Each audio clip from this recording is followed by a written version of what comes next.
क्या आपने कभी महसूस किया है कि जीवन का सफर कितना कठिन है, जैसे किसी ने आपके कंधों पर भारी बोझ डाल दिया हो।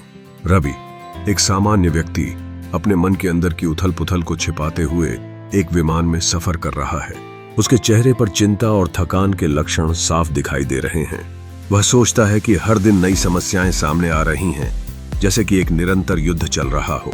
उसकी खोई हुई मुस्कान की खोज में एक बुजुर्ग अनुभवी व्यक्ति उसकी ओर देखते हैं। बुजुर्ग ने अपनी आंखों में गहराई और जीवन का अनुभव समेट रखा है। वे शांत स्वर में कहते हैं, जिंदगी का सफर आसान नहीं है। हिम्मत से चलने वाले ही हर मुश्किल को पार कर सकते हैं। तो यहाँ बुजुर्ग संकेत करते हैं कि संघर्ष के बीच असली ताकतता बसी होती है।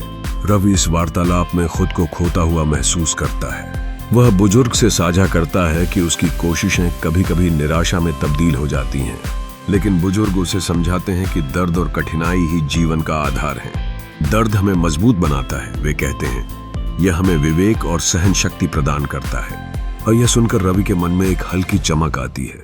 बुजुर्ग अपनी बात जारी रखते हैं, हालांकि तुम्हें अपनी चमक पाने के लिए दबाव से गुजरना होगा। पत्थर भी पानी में गिरकर चमकता है।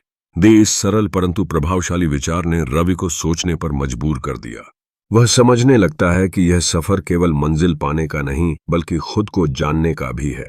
बुजुर्ग ने कहा, असली जीत खुद को जानना है, अपने डर को हराना है और हमेशा आगे बढ़ना है। जैसे ही रवि उड़ती हुई विमान की खिड़की से बाहर के नजारे को देखता है, उसे अपने अंदर एक नई उम्मीद का संचार महसूस होता है। वह खुद को तैयार करता है नए रास्तों के लिए। जब विमान जमीन पर वापस उतरता है, रवि एक नई सोच और मुस्कान के साथ बाहर निकलता है। वह बुजुर्ग को धन्यवाद देता है, जिनकी प्रेरणा ने उसकी जिंदगी में एक जन्मजात परिवर्तन किया है। कठिनाइयां तुम्हें मजबूत बनाने आई हैं, बुजुर्ग की आवाज उसके मन में गूंजती है। नरम लेकिन प्रेरणादायक स्वर उसके सफलता की कहानी में एक नई शुरुआत की मान्यता देता है।